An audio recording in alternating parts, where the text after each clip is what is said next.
Estamos de vuelta aquí en No hay Derecho. Lo anuncié antes de irme a la pausa, más temprano también cuando hacía mis comentarios.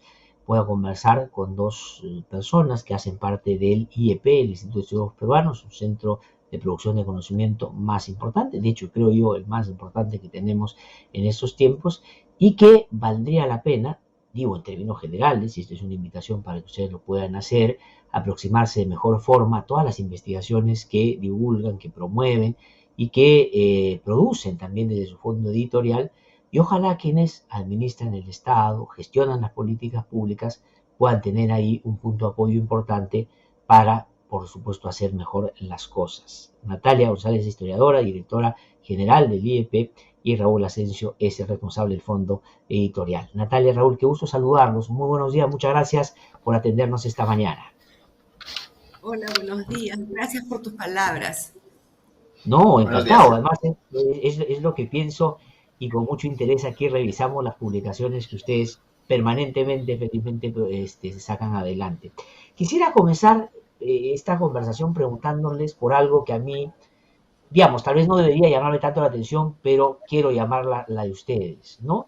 Hace poquito, a través de un dictamen fiscal, el Ministerio Público, que es el encargado de un país con un Estado de Derecho como el nuestro, determinó de que no hubo fraude electoral en el Perú, que habían convocado a todas las personas de quienes se decía habían falsificado sus firmas en planillones que habían sido, desde quienes denunciaron este caso, utilizados indebidamente para que perdiera Keiko Fujimori y ganara Pedro Castillo.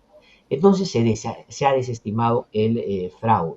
Entonces la pregunta que yo tengo es, después de una cosa de esa naturaleza, uno mínimamente, digamos, esperaría que quienes estuvieron del lado de la denuncia del fraude dieran una explicación, al margen de que, digamos, puedan o no pedir disculpas, digan, bueno, en fin, nosotros hemos creído esto, pero el Ministerio Público dice, ¿qué vamos a hacer? Hay que aceptar.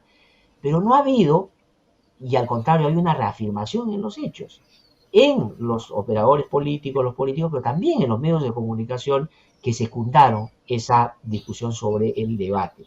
La pregunta que quiero hacer, Natalia, de pronto comienzo contigo, es eso, ¿no? ¿Qué te ha parecido eso? ¿No se supone que si tú denunciaste un fraude y te dice que no ha habido alguna reacción en el sentido de lecciones aprendidas debería haberse ya producido con alguna nitidez? Mira, me parece que en este caso vamos a seguir los peruanos esperando, como esperamos, el reconocimiento de la candidata Fujimori de que había perdido las elecciones y lo que tendría que haber pasado en un país donde se respeta la ley y sobre todo se respeta el sistema político, que es felicitar al ganador. Creo que vamos a seguir esperando estas disculpas, este reconocimiento de lo que ha dicho el sistema judicial respecto a la denuncia de fraude. Y la primera palabra que se me viene a la cabeza es la responsabilidad. Todos estamos esperando siempre que el sistema político en su conjunto, que la opinión pública en su conjunto y aquellos que tienen responsabilidad sobre el sistema político y sobre la opinión pública se comporten con responsabilidad frente a las instituciones, frente al Estado de Derecho, frente a la democracia, y esto no está pasando. Y es por esa razón que el futuro del país siempre lo avisoramos negro respecto a un sistema político que de verdad represente los intereses de la gente, pero además defienda las instituciones y, como digo, el Estado de Derecho, que finalmente es la defensa de la democracia en general.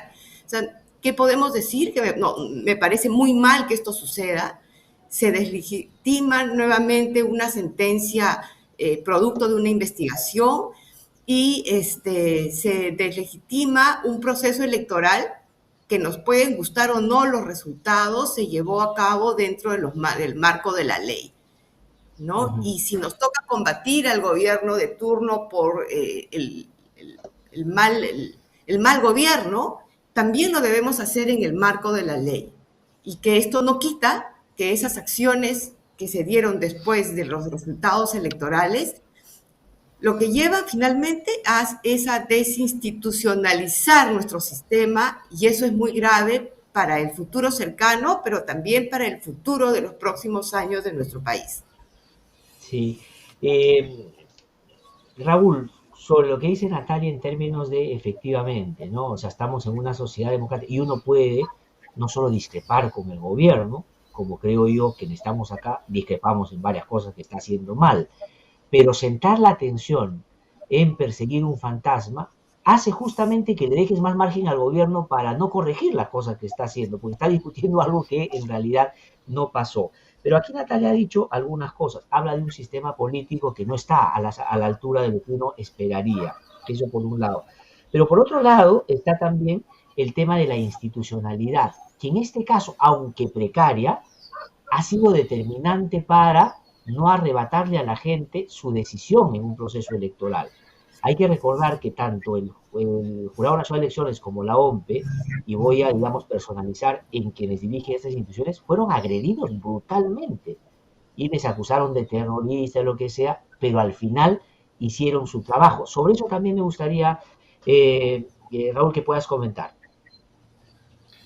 Tiller, en realidad yo tomaría más lo que estamos viviendo en los últimos días a partir de esta sentencia como un síntoma de lo que está ocurriendo en la sociedad peruana. Estamos en un contexto en el cual tendemos a una cada vez más fuerte polarización en torno a un bando o el otro bando. Y esta polarización hace que este tipo de respuestas como la que Natalia o tú has señalado, de reconocimiento del error, de reflexión sobre ese error, sean prácticamente imposibles porque son muy costosas en términos políticos. Son muy costosas en términos políticos para el propio bando de las personas involucradas. Te hace perder frente a tus propios seguidores legitimidad, te hace perder frente a tus propios seguidores capacidad de respuesta. Yo compararía mucho con la situación en la que se vivía en los Estados Unidos y se sigue viviendo en los Estados Unidos. Trump, si ustedes recuerdan, decía que él podría salir a la calle con una ametralladora y ponerse a disparar y no perdería ni un solo voto. Y eso era fundamentalmente cierto porque en términos de polarización llegamos a un punto en el cual la preferencia por un candidato o por un bloque político o por otro bloque político termina respondiendo muchas veces a elementos que van más allá de la actuación, van más allá del tipo de respuestas y hacen que sea muy costoso para los propios políticos rectificar. Creo que ese es el gran problema de fondo de esta polarización. Para cualquier político, sea de derechas o sea de izquierdas, en la actualidad, con el grado de polarización que tenemos, con el grado de enfrentamiento social que tenemos, rectificar o incluso reflexionar sobre posibles errores es muy costoso en términos políticos. Te hace perder legitimidad, te hace perder apoyo dentro de tu propio bando. Creo que eso es un elemento central que debemos también incluir dentro de la ecuación, dentro del análisis que realizamos. Ahora, siendo, digamos, lo que dice Raúl importante, a veces no es mejor, y te punto Natalia, siguiendo el razonamiento de Raúl, ¿no? Al contrario, buscar con una afirmación o con un reconocimiento, seguramente en su consecuencia perder algunas adhesiones, pero ponerte por encima de las circunstancias y mostrarte con alguien o con un partido con capacidad de enrumbar distinto. Y pienso esto del Fujimorismo después de la caída de Fujimori, ¿no? Han pasado, después del año 2000, 22 años, tiempo suficiente para que el Fujimorismo logre demostrar a la sociedad peruana que tiene una clara convicción por el sistema democrático. Inclusive en algún momento ciertos sectores vieron con expectativa el arribo de Keiko y más adelante inclusive la posibilidad de que Kenji Fujimori levantara la cabeza como una opción un poco más liberal y menos antidemocrática que el Fujimorismo. Pero el último proceso electoral ha reafirmado al Fujimorismo en su esencia, reivindicando además al padre como, digamos, el punto uno de la agenda, poniendo el indulto por encima de cualquier otra circunstancia. ¿No sería mejor a estas alturas decir, sí, pues nos equivocamos, eso te va a ir, seguramente que un grupo de gente se vaya con Rafael López Aliaga, pero tú quedas como una persona capaz de identificar que perdiste? ¿No crees que eso va a pasar bajo ninguna circunstancia? No, de ninguna manera. Pienso que el Fujimorismo, no sé si es un partido político, creo que el Fujimorismo ha sido el culpable, responsable, no voy a hablar de culpa, tiene la responsabilidad de la mayor crisis de institucionalidad de nuestro país en los últimos años. Hablabas hace poco del Jurado Nacional de Elecciones y de la OMPE. Acuérdense que cuando terminó el gobierno de Alberto Fujimori, esas dos instituciones tuvieron que ser totalmente reconstruidas y que costó muchísimo su reconstrucción y costó muchísimo trabajo que tuvieran legitimidad dentro de la sociedad para llevar a cabo los siguientes procesos electorales. Ese esfuerzo, que fue un esfuerzo conjunto donde participó la sociedad organizada, aquellos que tuvieron la responsabilidad de hacerlo en sus instituciones, la cooperación internacional, los organismos internacionales, el asesoramiento de gobiernos amigos, ese esfuerzo de restitución de la legitimidad de esas instituciones estuvo a punto nuevamente ahora con los resultados electorales de abril pasado, nuevamente de irse al barranco. O sea, el fujimorismo ha demostrado que la idea de democracia, que la idea que tienen de institución es una idea nefasta para el país y nefasta para la vida política y social. O sea, no creo que el fujimorismo pueda dar un paso atrás de reconocimiento. Podría extrañarse que algunas otras fuerzas políticas que tienen otra tradición histórica sí no lo hicieran ahora, ¿no? Me parece, por ejemplo, que los miembros del partido aprista, ¿no? Que en honor a su tradición podrían ahora reconocer que estuvieron equivocados.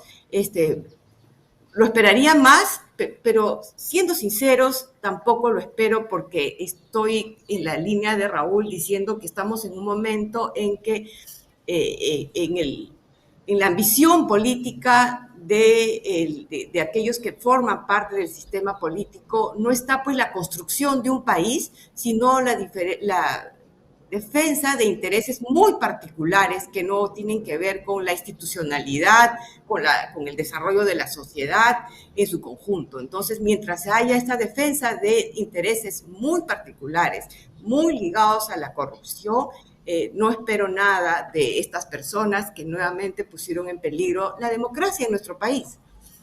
Sí, vamos en un ratito a repasar también al gobierno, porque hay que decir a estas alturas de la conversación que no haya habido fraude o que la oposición tenga las características que ustedes están enlistando de una manera correcta, hace que el gobierno sea el mejor de la historia del Perú tampoco. Es decir, hay una serie de problemas que vamos a revisar en un ratito, pero el asunto está, yo digo, hasta en el ánimo de hacer una mejor oposición, ¿no? Es decir, concentrarse en aquello que es posible corregir y no seguir peleándose en asuntos que nunca existieron.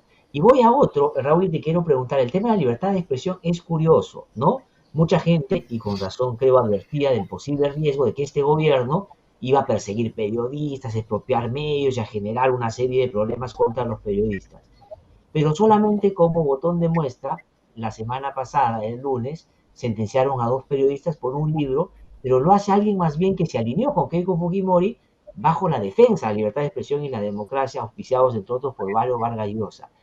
Esta distorsión de los valores democráticos, digamos, en la práctica, haciendo lo contrario a lo que estos mandan de manera muy categórica, ¿cómo hay que entenderlo de aquí en adelante? ¿Se va desvaneciendo o crees tú que el argumento de que si realmente lo siguen defendiendo va a seguir calando en un sector de la población con estas actitudes que estamos viendo? A ver, Hitler, yo creo que lo que pasó la semana pasada con la denuncia del libro Plata como cancha, hay que inscribirlo en dos procesos. Por un lado, efectivamente, el de la respuesta por parte de una persona que pertenece al establishment político, como es Acuña, que se siente agredida, pero por otro lado también por el lado de la degradación en los últimos años del sistema judicial peruano. En los últimos 10 años, 5 o 10 años, hemos tenido un conjunto de jueces que a veces disparando hacia un lado, a veces disparando hacia el otro lado, han comenzado a tomarse atribuciones mucho más allá de la que probablemente convendría. Hemos tenido un uso tremendamente abusivo de la detención provisional, hemos tenido un uso tremendamente abusivo de medidas preventivas que han hecho que los jueces realmente hayan ido por una senda de tomar medidas cada vez más llamativas y que cada vez atentan en mayor medida contra las libertades. Y me refiero a libertades en un sentido amplio. Creo que en este caso le ha tocado a Jerónimo Pimentel, le ha tocado a Christopher Acosta ser las víctimas de este sistema judicial hiperenvalentonado, de este sistema judicial que va mucho más allá de lo que las atribuciones jurídicas corresponderían. De este gusto que hemos desarrollado los peruanos por medidas radicales por parte de los jueces, muchas veces incluso sin juicio. Este gusto de los propios jueces por salir en televisión mediante medidas espectaculares, mediante atribuirse este tipo de facultades. Creo que ese es un problema de fondo que estamos dejando de lado. estamos dejando de lado porque efectivamente hay un tema muy importante, como tú has señalado, de agresión a la libertad de prensa, de agresión a la libertad también de imprenta y de investigación. Hay un tema muy importante también de amedrentamiento a los periodistas. Pero creo que eso no nos debe dejar de lado ver esta otra perspectiva. Y es que esta sentencia se inscribe en esta tendencia del Poder Judicial de los últimos 10 años a buscar medidas espectaculares, a buscar medidas aparentemente contundentes que en realidad ponen en peligro muchos de los principios y muchas de las libertades que debería tener una sociedad democrática. Insisto, a mí me parece tremendamente grave el abuso que se está haciendo, por ejemplo, de la detención provisional, sobre todo en delitos que no son de sangre. Me parece tremendamente grave las atribuciones que muchas veces se atribuyen los jueces para paralizar normas como la reforma del transporte en algún momento del pasado u otras medidas.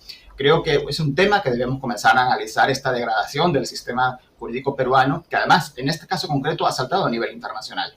No solamente hemos tenido comunicados de las principales embajadas en el Perú, sino que lo que ocurrió el pasado lunes ha aparecido en casi todos los medios de comunicación internacionales. Es decir, estamos comenzando a llamar la atención por la mala calidad democrática también y los malos hábitos que han desarrollado un sector del Poder Judicial peruano. No, sin duda, porque la sensación, después de leer esa sentencia, y tú tienes toda la razón, no ha sido, salvo en algunos sectores, de discutir si tuvo en cuenta o no la jurisprudencia o asuntos relacionados con una deliberación entendible entre dos derechos que colisionan, ¿no? El derecho al honor, no, ese no ha sido la discusión. La más rápida definición de la gente es: a ese juez lo han comprado, ese juez quiere hacer, o sea, digamos, siempre sale eso porque hay toda una lógica de funcionamiento del sistema de justicia que tú has reseñado bastante bien, y creo que hay que ver de manera mucho más crítica de la que lo estamos viendo. Efectivamente, creo que han habido excesos, ¿no? En varios otros casos, y en periodistas también, como lo que le pasó el fin de semana anterior a Pedro Salinas, por ejemplo, cuando llegan un aparataje de fiscales, de policías, para llevarse sus celulares y sus computadores, una cosa pues inaceptable.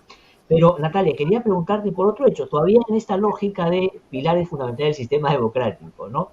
En el Congreso acaba de aprobar, si lo ha observado el Ejecutivo, un cambio en la ley para que el referéndum ya no dependa de la gente, sino depende del Congreso, para decirlo en términos simplificados, ¿no es cierto? Es decir, ya no es lo que la 26.300 dice, que nace de la voluntad de la gente que quiere opinar sobre un tema de alto interés público, sino nace de la voluntad del Congreso, que si quiere lo pasa y si no quiere no lo pasa. Ellos definen si es que es importante o no. Que es importante también es esto que ha pasado ahí, ¿no? Que también digo, no viene de lo que uno hubiera esperado al comienzo del gobierno, ¿no? Algunos decían, va a llegar y va a tratar de meter todas sus cosas, no va a contrabandear, pues una cosa de esta naturaleza. Viene también en la oposición y hay una pugna por ese tema. ¿Eso qué te parece, por ejemplo? No me preguntes qué me parece. O sea, todo lo que está pasando en su conjunto nos parece muy peligroso para el futuro del país. Así como tú dices ahora, mencionas este proyecto de ley, en la Comisión de Educación, por ejemplo, Renovación Popular ha presentado una moción para ser discutida en el Pleno, donde dice que el Congreso será quien debe aprobar el contenido de los textos escolares. O sea, eso ya me parece que es la cereza sobre el pastel sobre esto que nos dices. Me parece pésimo. No, me parece pésimo, me parece que además burla cualquier historia o la trayectoria que llevan a la aprobación de los referéndums en cualquier democracia moderna del mundo. O sea, va en contra de todo eso. Va en contra de todo eso y me parece que el Congreso, aquellos que han sido elegidos para formar parte del Congreso, están haciendo poco por mantener algo de la institucionalidad en el país. Pero hay como una capa superior donde discutimos estos asuntos de la institucionalidad, de la democracia, del hacer gubernamental. Y por otro, esa esfera está muy impresa de los intereses particulares. No solamente es que no les interesa ir por el camino de la ley, por el camino del respeto, de la tradición democrática, sino que en muchas de estas medidas hay intereses muy particulares que se defienden, ¿no es cierto? Y en esta defensa de los intereses particulares vemos a adalides de la libertad, hace unos años a ser defensores de el señor Acuña en el proceso judicial, o sea, donde la libertad individual era lo que se defendía, ahora se persigue a los periodistas por hacer su trabajo. Entonces me parece que, por un lado, en una esfera mayor está todo este tema del gobierno, de la institucionalidad, de cómo conducimos el sistema democrático, pero que está impreso por este interés muy particular que muchas veces linda con la corrupción, para decirlo en pocas palabras. Ahora, Raúl, en esto que incorpora con buen criterio Natalia a la conversación, no estamos hablando en términos estrictos de una aproximación a la institucionalidad que puede no incorporar los estándares. No es una discusión sola o estrictamente eso, sino está plagada de intereses, justamente que lo que quieren es una institucionalidad tipo plastilina, que se acomode, digamos, al que la está, digamos, tratando de impulsar. Y en ese sentido te pregunto, porque tú lo mencionaste hace un rato para entrar ya a la gestión, más bien lo que termina siendo transversal a la política, no digo solo a la oposición en este caso, es más bien la antirreforma, ¿no? Mira lo que está pasando en el Ministerio de Transportes y Comunicaciones. Yo pongo ese ejemplo que me parece clarísimo. ¿Por qué el presidente no lo saca y por qué la oposición no lo saca al ministro de Transportes? Si es que hay un sector donde evidentemente todo está pasando para mal ahí. Y el otro asunto tiene que ver con la SUNEDU, con lo que tanto costó y la oposición está en contra y el gobierno está, por decirlo menos, dividido, porque Perú Libre, por ejemplo, cree igual que la oposición que tiene que cambiar el funcionamiento de la SUNEDU. ¿Cuál es tu opinión sobre eso? Es decir, finalmente no solo son los disensos los que pueden crear problemas, sino los consensos antirreforma, por decirlo de alguna manera. Ahora, Hitler, esta era una situación que en realidad ya se advirtió por muchos en el momento de la propia campaña electoral. En el momento de la propia campaña electoral sabíamos que ya habían llegado a la segunda vuelta una derecha antirreformista y una izquierda antirreformista. Habían llegado a la segunda vuelta dos sectores que tenían un conjunto de intereses creados detrás que estaban muy claros y que además ninguno de los candidatos ocultó en su momento. Otra cosa es que muchos decidiéramos pasarlo por encima o decidiéramos no visualizarlo demasiado porque estábamos en el fragor de la segunda vuelta, en el fragor de intentar que un candidato o el otro no salieran elegidos, y eso nos llevó a obviar por quién estábamos votando. Pero esa vertiente antirreformista que vehiculiza Perú Libre, que vehiculiza el propio Pedro Castillo, estaban muy claras desde el principio. Yo creo que sobre todo en el ámbito de la educación, del cual proviene el actual presidente, su trayectoria habla por él, su trayectoria claramente habla por él, y era evidente que no se podía esperar demasiado de un gobierno de Pedro Castillo que es fundamentalmente reaccionario, fundamentalmente antirreformista, más allá de que pueda vestirse con ropajes progresistas o de izquierda en determinado momento, pero estaba muy claro cuál era el conjunto de intereses creados que estaba detrás de ese candidato como de la otra candidata, y estaba muy claro también cuál era esa tendencia antirreformista en muchos ámbitos, en el ámbito de la educación, en el ámbito del transporte y en otros. En la campaña electoral, un mérito que hay que reconocerle a Pedro Castillo es que no trató de engañar a nadie. Sí, pues planteaba estos temas abiertamente y fue criticado justamente porque los decía abiertamente, pero los que criticaban lamentablemente se han mantenido en la posición que ahora es afín a la del presidente, y eso está haciendo, y se nota pues que conversaba con Mirta Vázquez el otro día aquí en el programa, y le costaba decir que no hay sintonía con el presidente en esos temas, porque Mirta Vázquez sí cree en que la reforma tiene que continuar y el presidente lamentablemente le pone freno a eso, ¿no? Ahora que hablamos de izquierdas y derechas, Natalia, te quería preguntar para que, digamos, más o menos nos situemos a qué le llamamos tal o cual, ¿no es cierto? Porque la izquierda ahorita no ha encontrado mejor tema de discusión entre ellos de quién es más izquierdista y quién es más caviar. Digamos, este es como el foco de la discusión de la izquierda ahora que está cerca del gobierno. Lamentable, pero digamos, eso es lo que impide probablemente una cuestión más programática. Y en la derecha, digamos, la discusión pasa por los libertarios o los liberales ¿no es cierto? No me quiero vacunar y defiendo el derecho a no vacunarme, defiendo el derecho a comer mi chistris y que no me lo quiten, o el derecho a mantener a la playa si haya oleajes anómalos, ¿no es cierto? Es decir, escogen las peores decisiones para reafirmarse en sus lados.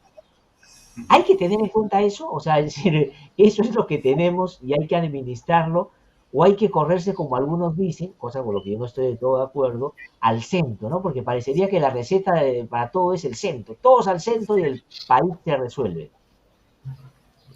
Bueno, el centro está pulverizado, ¿no? Y la situación del país es tan grave que la construcción del centro en estos momentos me parece imposible. O sea, estamos en una situación tan grave de hambre, una situación tan grave de pobreza, una situación tan grave en el empleo, una situación tan grave en la salud, que en una sociedad así es casi imposible la construcción de un centro.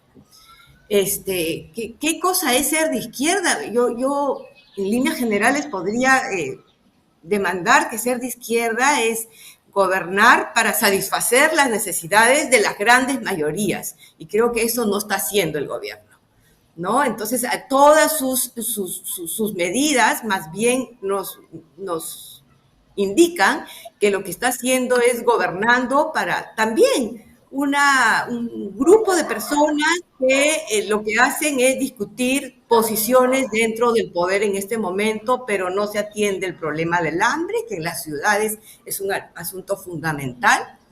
Respecto a mi área de trabajo, el regreso a clase.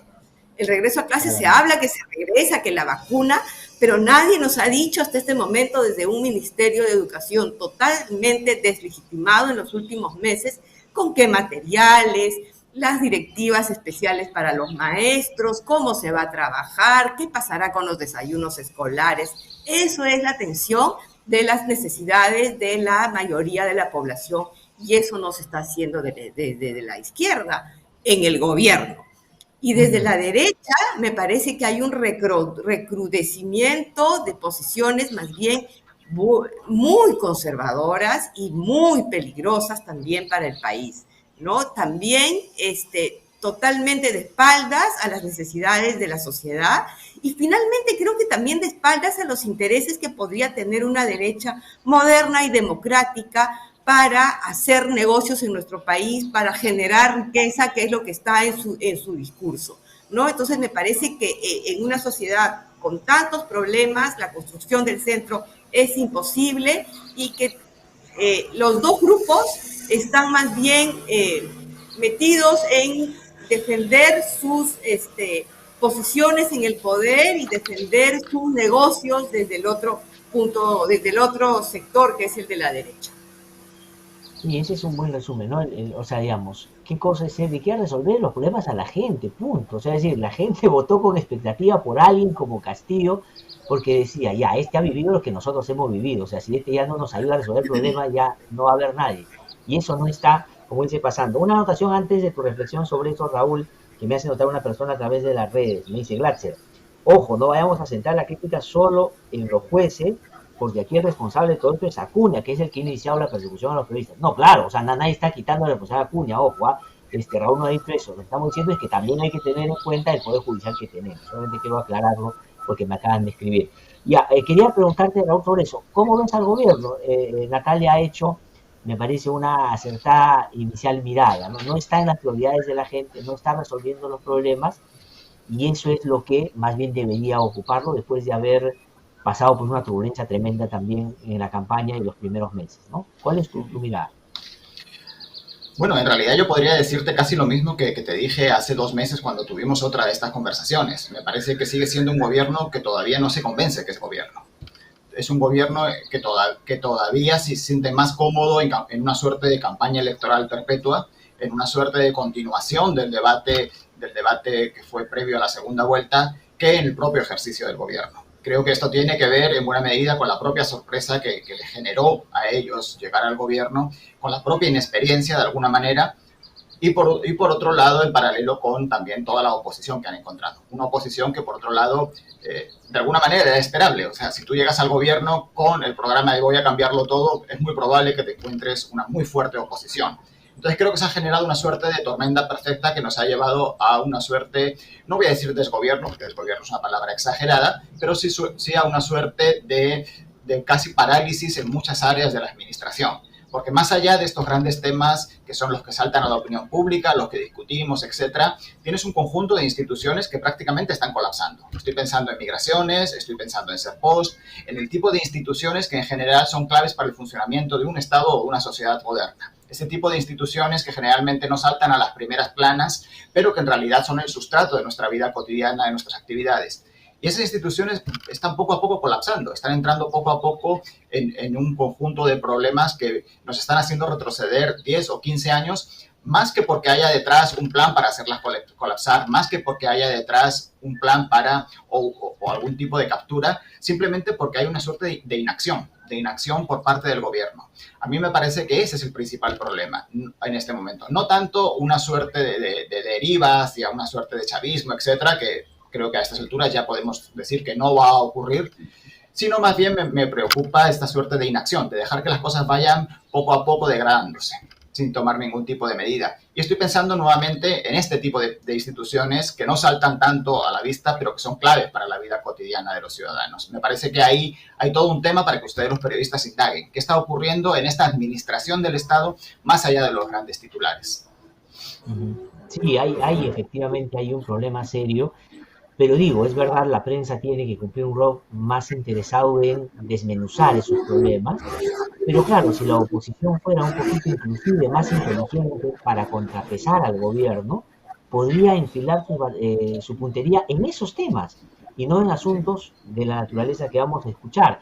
Quisiera, si me permite Natalia, o me permite Natalia, Raúl, escuchar una cosita de fin de semana, una conversación de dos periodistas que a mí, digamos, tampoco que me llama mucho la atención, pero es bueno notar para saber si la prensa está contribuyendo o no a, por lo menos, centrar, al margen de la posición que puedan tener los medios, los temas pues en aquello que es importante.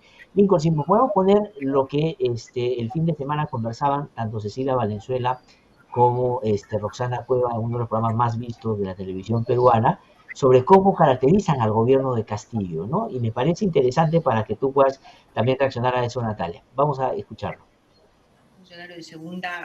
De segundo nivel, cuando en realidad se van a reunir con el presidente, se reúnen con el presidente y el objetivo de esas reuniones es crear una suerte de gobierno paralelo, de gabinete alterno, ¿no? Alterno al que nosotros vemos, al que los ciudadanos les reclamamos algo, como es el que preside la señora Vázquez, Mirta Vázquez. Entonces, este gabinete alterno, que además está conformado en su mayoría por personas que han sido militantes y si no han sido, son personas que profesan el pensamiento Gonzalo, es decir, el pensamiento de Sendero Luminoso.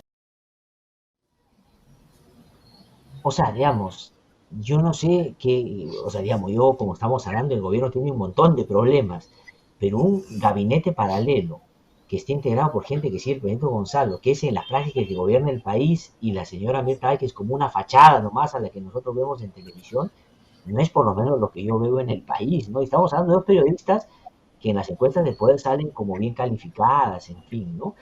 ¿Qué decir sobre eso, Natalia, en el sentido más amplio, no personalizar en estas dos personas, que además conozco, pero a lo que voy es, ¿qué hacemos si la prensa está apuntando distinto? Informar con calidad. Solamente quiero hacer el siguiente comentario. En el instituto tenemos investigadores dedicados al estudio del fenómeno de la violencia y hace poco tuvimos una reunión con uno de ellos que está preparando una tesis doctoral y relataba que ha hecho un seguimiento a el proceso de combate al Movadef y que luego de las medidas tomadas en el gobierno anterior, en el gobierno de transición, el Movadef había sido prácticamente desarticulado, ¿no? Y que esto se veía por justamente un seguimiento de las medidas tomadas en el Poder Judicial, las medidas, la información recogida en la prensa y algunas entrevistas a los actores políticos. Entonces, lo mínimo que le podemos pedir a los formadores de opinión es hagan su trabajo bien. Infórmense, lean, compren los libros del instituto, compren los libros que hacen los académicos de las universidades, porque no podemos desinformar a la gente, no podemos crear estas campañas del miedo, porque son estas campañas del miedo las que contribuyen muchísimo a la polarización, ¿no? Entonces, quiero también decir que no son todos, pero que hay sí una vocación, lo que yo puedo ver como una espectadora de los medios de comunicación, una vocación por mantener estas posiciones en la pantalla grande y más bien no dar ecos a aquellos periodistas que hacen bien su trabajo y que todos los días nos mantienen informados. Pero como decía Raúl, este es un asunto que está atravesando a la sociedad en su conjunto, ¿no? Él habla de ser post, yo quiero decir también de lo que está pasando en los ministerios, ¿no? Estos jóvenes funcionarios que habían entrado en la función pública en los últimos 20 años, luego de hacer estudios de posgrado, todos están siendo expectorados de los ministerios, cumpliendo sus contratos y dejándonos sin aquellos funcionarios que hacen marchar las maquinarias de los ministerios para la atención de las personas. Y lo mismo sucede, por ejemplo, con lo que ha pasado en la Marina de Guerra en el último fin de semana, o sea, la Marina desde el punto de vista científico, ¿no? Y de los estudios de los mares y de todo este asunto, era una institución en la que todos confiábamos y esta alerta o no alerta de tsunami o oleaje anómalo, ¿no? Dejó a todos los peruanos del litoral confundidos, sin saber bien qué hacer, sin coordinación con los alcaldes. Y entonces, esto se nota a nivel de todas las instituciones y en ese sentido, los medios de comunicación, los formadores de opinión tienen mucha responsabilidad en poner el foco en algunos temas y dejar de lado otros. Sí, no, y al margen que uno pueda tener una posición, o sea, todos los medios tienen el legítimo derecho de editorialmente pensar lo que les venga en gana, pero lo que pasa es que no puedes distorsionar a ese nivel los hechos, primero porque, o sea, digamos, no es conducente a nada, o sea, tampoco le va a dar réditos al medio y no va a generar lo que todos quisiéramos que pase, que el gobierno se corrija y mejore, ¿no? Si queremos que todo vaya mejor, hay que señalarle aquello que tienen que corregir, ¿no? Y el otro asunto vinculado a eso que te quería preguntar, Raúl, es eso que menciona también Natalia, ¿no? El tema de, para poder cumplir con los ofrecimientos y resolver los problemas a la gente, tiene que tener pues una intermediación eficiente y la gestión pública es fundamental y lo que hemos visto es que no hay en los ministerios, sobre todo en algunos, ni ese interés ni la gente que han puesto ahí es capaz para poderlo hacer. Pero también están identificados los sectores, porque hay otros sectores que están funcionando más o menos bien, ¿no es cierto? Pero hay algunos, por ejemplo, ambiente, hemos visto el ministro que pone, digamos, a gente sin tener ningún mérito. Pero sigue el ministro, no lo censura la oposición, por ejemplo, rarísimo, ¿no? El ministro de Transporte, si quiere. Educación, Natalia ha hecho notar, a mí me parece gravísimo lo que pasa en educación, se está destrozando la reforma, o sea, es una cosa muy, muy grave, pero no están enfiladas la puntería hacia esos sectores, Raúl. ¿Cómo hacer ¿Hay algo del gobierno que tú digas, en comparación podrías decir, oye, desde la misma lógica del gobierno, hay cosas que no funcionan, hay cosas que sí, y Mirta Vázquez y el presidente deberían más bien fortalecer eso que más o menos está encaminado y dejar de lado este otro? Yo creo que más que fortalecer cosas que están en marcha, creo que el gobierno tiene delante dos tremendas oportunidades para consolidarse de cara al conjunto de la población y que además de alguna manera son ambos campos en los cuales la propia experiencia previa del presidente y de muchos de quienes actualmente están en el gobierno podría ayudar. Por un lado es la campaña de vacunación, por otro lado es el retorno a la escuela. Creo que esas son dos grandes causas, son dos grandes procesos a los cuales estamos inmersos y vamos a estar inmersos durante los siguientes meses y que tienen una enorme trascendencia en la vida cotidiana de todos los peruanos. A mí me parece que ahí el gobierno tiene dos muy buenas oportunidades para proyectar su imagen, dos muy buenas oportunidades para recuperar parte del impulso que ha perdido en estos 6 primeros meses. Son dos cruzadas, cómo terminamos la última etapa de la pandemia, cómo regresamos a cierta normalidad en la educación, que van a llenar las preocupaciones de los peruanos durante los siguientes meses y en los cuales el gobierno tiene una tremenda oportunidad. Yo no me explico cómo hasta ahora no hemos visto al presidente Castillo o a algunos de sus ministros, que sí lo han hecho y lo han difundido por redes sociales, pero no públicamente, ponerse la tercera vacuna. Eso me parece que es un elemento que deberíamos todos tenerlo delante. Debemos tener al presidente y a la primera ministra liderando ese proceso, liderando en términos de opinión pública ese proceso. Sí. Además, teniendo en cuenta que buena parte de la resistencia a la vacunación viene en las áreas rurales por un sector ideológico y social muy cercano a Castillo. Creo que ahí hay todo un tema más que aspectos en los cuales el gobierno esté trabajando bien y hay que enfatizar. Creo que tiene esas dos tremendas oportunidades de cara a los próximos 6 meses. Esa es una muy buena idea porque, claro, el presidente tiene mucha llegada y ascendencia en los sectores donde hay mucha resistencia. Porque, claro, la gente le presta atención a los antivacunas que viven en las ciudades y que efectivamente están marcados por un razonamiento distinto. En cambio, en las zonas rurales son otras las consideraciones que la gente tiene para resistir. O sea, no siempre son, digamos, no todos son simpatizantes de López Aliaga, o sea, digamos, tienen otra percepción también.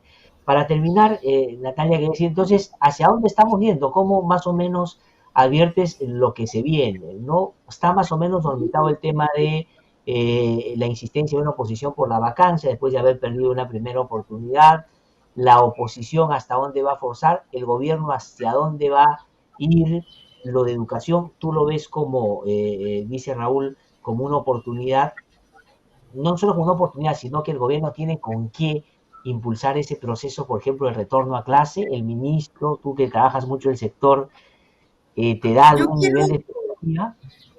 Agregar un tema al que ha propuesto Raúl, que es el tema de la seguridad alimentaria, que tiene que ver además muchísimo con la posición del gobierno, ¿no? O sea, y la movilización de los sectores populares a través de los comedores, alguna iniciativa que movilice y que nos permita que en los siguientes 2 años haya algo más para asegurar alimentos a las personas en medio de esta crisis. Creo que lo que se avisora se avisora gris, negro, porque también vienen las elecciones municipales y las elecciones regionales, y eso va a hacer que se enrarecer nuevamente el ambiente, ¿no? Y además porque uno de los candidatos a la Municipalidad de Lima tiene entre su currículum manejar contra el tráfico en estado de ebriedad en la vía expresa. Entonces, y la situación que vemos es terrible. Pienso sí que tiene pocas capacidades el gobierno para afrontar estos 3 temas. El tema de la vacunación, el propio sistema de salud venía organizado ya y lo ha afrontado, y además el sistema de salud peruano venía desde hace muchos años, 20 años atrás, y llevando a cabo campañas de vacunación muy exitosas, habíamos recibido premios por eso. Entonces eso se ha visto ahora, ese es el ejemplo de cómo se construye a lo largo de los años institucionalidad y fortaleza estatal, ¿no? Me parece que el regreso a clase, a pesar del nombramiento de la comisión intersectorial, todavía se ve en una nebulosa. Necesita de mucha coordinación del gobierno central, del liderazgo del gobierno central con los gobiernos regionales, de mucha coordinación y con los alcaldes para garantizar un regreso no solamente seguro, sino con objetivos claros. Hay 2 cohortes de estudiantes que han aprendido a leer y escribir en sus casas. No sabemos cuánto, cuán bien, si lo han hecho, y esas 2 cohortes necesitan una atención primordial y sobre eso no sabemos nada. Debería haber, así como una campaña donde todos los miembros del gobierno se ponen la tercera dosis, una campaña donde se muestre en radio, televisión, en las redes, cómo serán los materiales educativos, los textos escolares, las fichas de trabajo con las que se regrese a clase, para que se conozcan y para que los profesores puedan planificar y con el apoyo de los padres usar estos materiales y no pase lo que en otros años, que no se usan los materiales del Ministerio de Educación en clase. En fin, varias cosas de las cuales no tenemos noticias, que las veo en este momento con pesimismo. Espero que en las próximas semanas haya más claridad y necesitamos comunicación con el gobierno. Y los ciudadanos nos comunicamos con el gobierno a través de los medios de comunicación. Ese es el único canal que tenemos con el gobierno y los miembros del gobierno están ausentes de los medios de comunicación para decirnos cuáles son las políticas que se están implementando, cuáles son las medidas y cómo es que la población debe conducirse frente a estas medidas. Entonces, ese panorama creo que es una debilidad fuerte del gobierno. Tuvimos una época en que habían conferencias de prensa de los presidentes a mediodía y todos estábamos ahí, ya estábamos como saturados, pero esta vez no tenemos ninguna comunicación. Se confía en algunos miembros del gobierno, hay una confianza grande todavía en la primera ministra, es una persona cuya honestidad es incuestionable y cuya vocación de servicio también. Esperamos que ella tenga mayor fuerza para imponer una agenda de acciones urgentes en este año 2022. Sí, pues, ojalá, además que dure, ¿no? Porque ya ahora estas discusiones se dan siempre pensando en que cuánto más se queda, ¿no? Y es verdad lo que tú dices, pero claro, Vizcarra tenía una capacidad de comunicación inmensamente superior, pues, digamos, en términos generales, porque creo que Castillo se comunica muy bien cuando va a una zona y le habla las cosas que quiere decir, más como Raúl decía al comienzo, más como un candidato por tiempo indefinido, ¿no? Ya habla. Pero claro, Vizcarra, hasta cuando no tenía que decir nada, daba la sensación que algo decía, ¿no? O sea, cualquier cosa, vamos, si se puede, daba la sensación. Pero lo que quería incorporar rapidito nomás a tu reflexión esta mañana, Raúl, para ir cerrando ya, porque me han avisado que nos hemos pasado el tiempo, es el otro tema de seguridad ciudadana, ¿no? Que es un tema también importante. Y alguien como Avelino Guillén es importante para el gobierno también demostrar que una figura de ese peso pues puede resolver los problemas de la gente. Y me llama la atención, conociendo mucho al doctor Guillén, es que su anuncio ayer haya sido que va a pedir la declaratoria de emergencia de Lima y están evaluando ver si se mantienen a los militares en una cuestión de lucha contra la inseguridad. Me ha llamado la atención mucho, pero parece que por ahí van las cosas. Pero para cerrar, Raúl, a ver, una última reflexión. Sí, definitivamente. Creo que el ejemplo que tú has puesto es un buen ejemplo de cómo llega un punto en el cual parece que quienes están en el gobierno no tienen ideas de cómo afrontar los grandes problemas. Efectivamente, pedir la declaratoria de emergencia y la militarización de las calles por temas de seguridad ciudadana es la clásica respuesta de un ministro que no sabe cómo enfrentar el problema de la inseguridad ciudadana. Que efectivamente es un problema que creo que sentimos todos, por lo menos en las grandes ciudades como Lima. Solo por ponerte un ejemplo, en el instituto, en el fondo editorial, el Día de Reyes nos han robado el auto. O sea, creo que todos estamos, todos estamos sujetos a ese tipo de inseguridad. Pero efectivamente, creo que es otro de los temas que pueden en los próximos meses convertirse en claves de la estrategia comunicacional del gobierno. Yo diría que la clave hacia los siguientes meses es seleccionar 2, 3, 4 de esos temas fundamentales, centrarse en ellos, olvidarse un poco de lo que hace la oposición, porque la oposición siempre va a seguir igual de exaltada, va a seguir igual de confrontacional, etcétera, y tratar de afirmarse a partir de estos 3 o 4 temas, como lo que hemos señalado, que atañen a gran parte de los peruanos y que pueden ayudar al gobierno a recuperar parte de la imagen y de las iniciativas perdidas. Bueno, muchísimas gracias, Natalia. Raúl, ha sido un gusto tenerlos en el programa. Seguramente más adelante los vamos a invitar también para seguir hablando sobre otros temas. Muchísimas gracias, que les vaya muy bien. A ti, que tengas un buen año. Un fuerte abrazo, de igual manera, que les vaya muy bien. Gracias. Hemos conversado con Natalia González y Raúl Asensio, ambos del Instituto de Estudios Peruanos, el IEP, esta mañana. Vamos a hacer nuestro recorrido por las regiones.